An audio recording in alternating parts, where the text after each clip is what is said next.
Olá, boa noite. Nós iremos apresentar o relatório sobre o teste de chama. Nosso grupo é composto por Alif Natan Durval Cara, Francisco Palácio Tomé, Maria Eduarda Freitas Araújo. Todos são discentes de Engenharia Química na UniOeste Toledo. Inicialmente, gostaríamos de dar uma introdução sobre o modelo de Bohr e o salto atômico. O modelo de Bohr ele é basicamente composto por um núcleo, com ali estando grande parte da sua massa, um núcleo denso, e dentro dele está os prótons, as quais têm carga positiva, e os nêutrons, os quais não têm carga. Em volta de tudo isso, temos uma eletrosfera no formato circular. Nessa eletrosfera estão dispostos os elétrons, os quais têm carga negativa. Falando agora sobre a questão do salto atômico, o salto atômico seria, em tese, quando um elétron ele recebe uma quantidade de energia. Pode ser, no caso do teste de chama, aquecendo um sal, aquecendo o elemento, ele vai estar recebendo a energia em forma de calor, mas vai estar recebendo uma energia. Quando ele recebe essa energia, ele vai estar, por exemplo, na camada n igual a 1, ele vai saltar para uma camada n igual a 2. Isso é um exemplo. Mas quando ele acontece esse salto, ele ganhou energia para realizar esse salto. É da natureza do universo você sempre voltar para o seu lugar de origem. Então, o elétron ele tende a retornar para o seu posicionamento inicial, que no caso do meu exemplo, é n igual a 1. Quando ele volta ao n igual a 1, ele libera energia na forma de onda eletromagnética, ou seja, ele vai liberar uma luz, que no caso, por exemplo, no teste de chama com sais, vai liberar uma luz colorida e de diversas cores, variando de acordo com o cátion. Falando agora sobre a questão da problematização e os problemas aos quais temos interesse em responder ao longo desse teste de chama e que serão respondidos ao longo desse relatório. Inicialmente, o que acontece se várias amostras, se as amostras de sais são colocadas ao fogo? Vai ter alguma cor que vai ser emitida por esses sais, não vai emitir nada, não vai mudar a chama, não vai mudar a cor da chama, vai ficar igual. E também, o que acontece se nós colocarmos no fogo sal e colocarmos sal light? Terá diferença na cor ou será igual?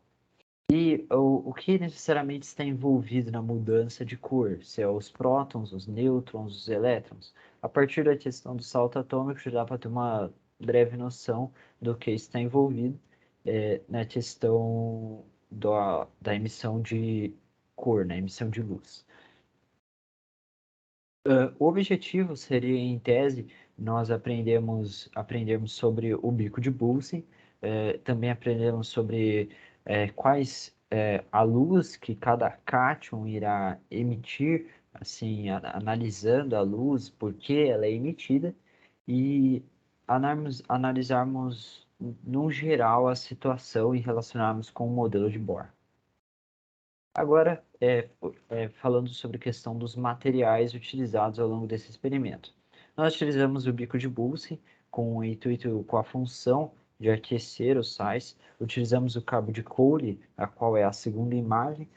O cabo de coure, a função dele seria proteger o usuário para não ocasionar nenhuma queimadura quando ele está manuseando o sal ali próximo ao fogo, para evitar uma queimadura, prevenir algum acidente. Temos a terceira imagem, seria uma haste de níquel-crômio, também pode ser uma haste de platina.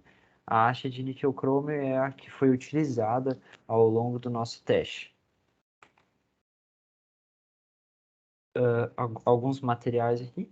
Foram utilizados 2 beckers, água destilada e ácido clorídrico. O ácido clorídrico ele tinha concentração de 6 mols por litro, e tanto a água destilada quanto o ácido clorídrico eles tinham a função de limpar a haste de níquel-crômio, com o intuito de não contaminar um experimento para o outro, com o intuito de higienizar aquela haste para que não fique nenhum resíduo de sal ali.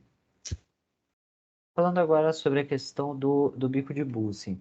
Eu dividi o bico de Bunsen em três partes para ficar um pouco mais simples de ser explicado. A parte, a base dele, o meio e o tubo dele. Na base deles, nós temos a parte onde entra o gás, né, que no caso do experimento foi utilizado o GLP, e também temos, juntamente a isto, uma válvula, a qual permite fazer a regulagem do quanto de gás irá entrar e de quanto de gás irá sair, de quanto de gás irá entrar no bico de Bunsen para queimar.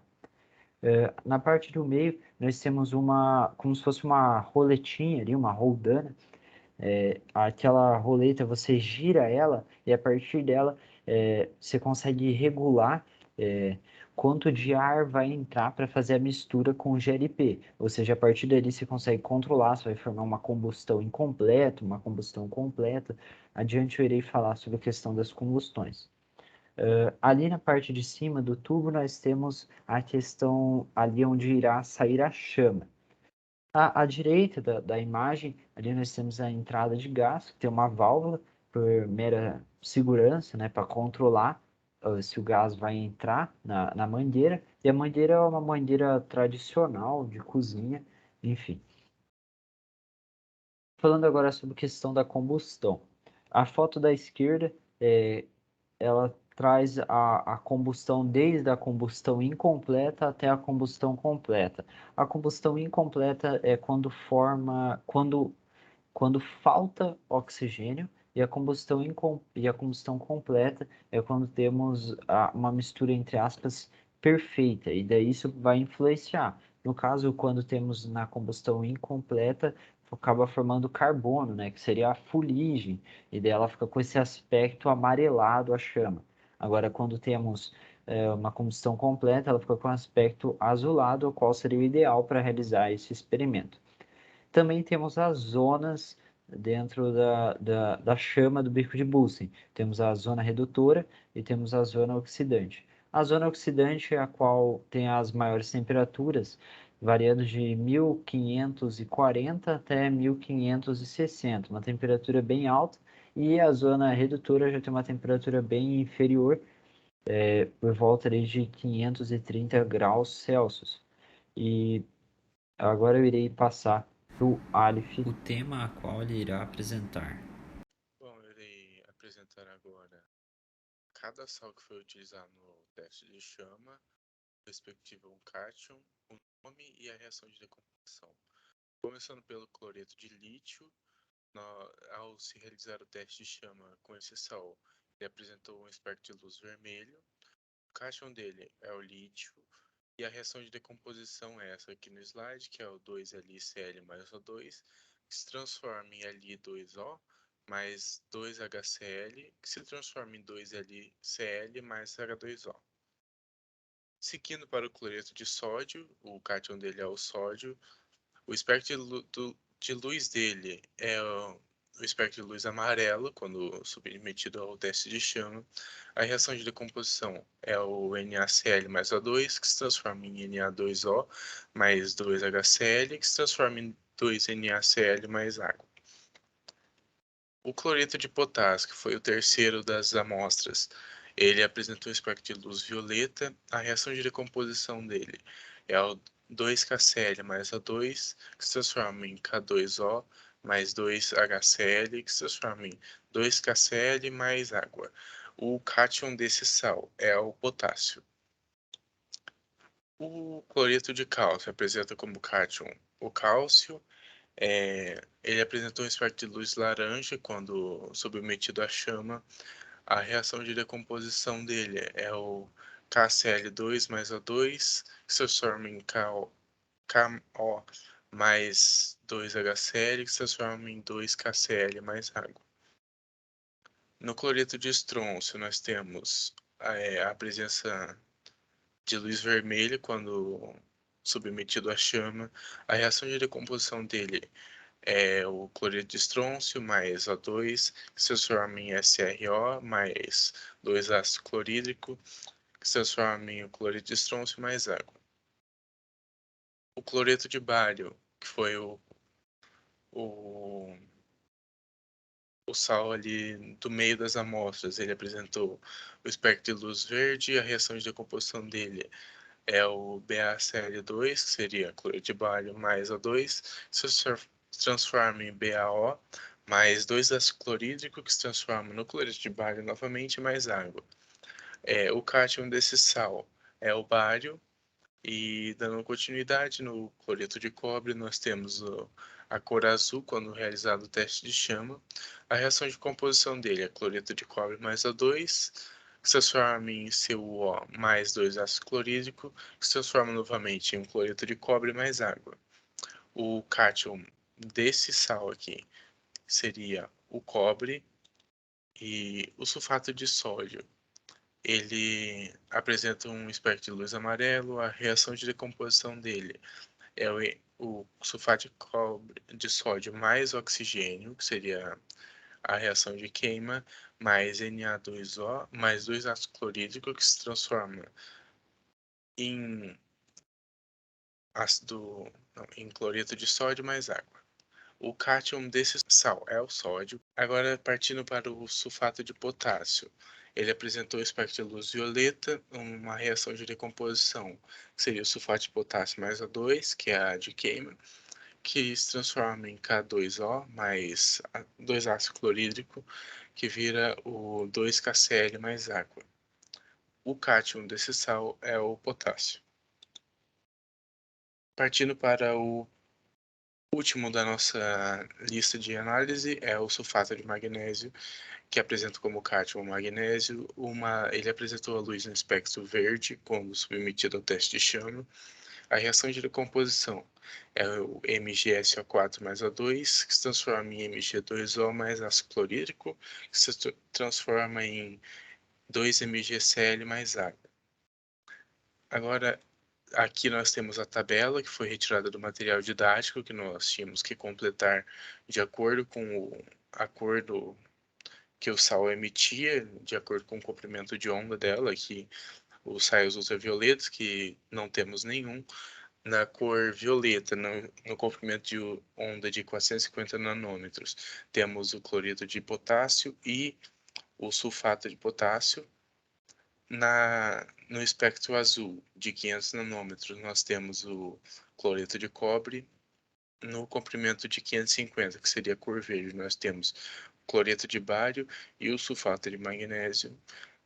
No comprimento de onda de 600 nanômetros, que seria a cor amarela, nós temos o cloreto de sódio e o sulfato de sódio. No comprimento de onda de 650 nanômetros, que seria a cor laranja, nós temos apenas o cloreto de cálcio. E no espectro de luz vermelha, que seria os 700 nanômetros, nós temos o cloreto de lítio e o cloreto de estrôncio. No comprimento de onda de 750 nanômetros, que seria o infravermelho, não possui nenhum sal em nossas amostras. Agora passo para a Maria na conclusão. Eu vou apresentar os resultados de discussões e a conclusão. Então, quando a gente expõe diferentes sais à chama do bico de Bunsen, a gente observou que ocorreu a mudança de cor na chama. E quando a gente coloca o sal de cozinha, o NaCl, em contato com o fogo, a coloração muda e fica amarela por conta da presença do sódio. E se a gente mudar o sal, a coloração vai mudar por conta da característica do cátion de cada sal. No caso do sal de cozinha, ser mudado para o sal light, a cor seria diferente porque a composição do sal tem o potássio, fazendo com que a chama tenha uma coloração diferente do sal normal. Só os elétrons estão envolvidos nessa mudança de coloração, porque quando coloca esse sal em contato com o fogo, só os elétrons estão envolvidos na mudança de coloração da chama, porque para ocorrer a mudança de cor da chama, os elétrons, quando aquecidos, absorvem energia e passam para uma camada mais externa do átomo, e quando voltam, liberam energia na forma de luz. E podemos concluir que o experimento com o experimento que, dependendo do cátion a ser queimado, a chama apresenta uma coloração diferente. O exemplo disso seria o cátion Na, sódio, que resulta em uma coloração amarela, e o cátion K, potássio, apresenta uma coloração violeta.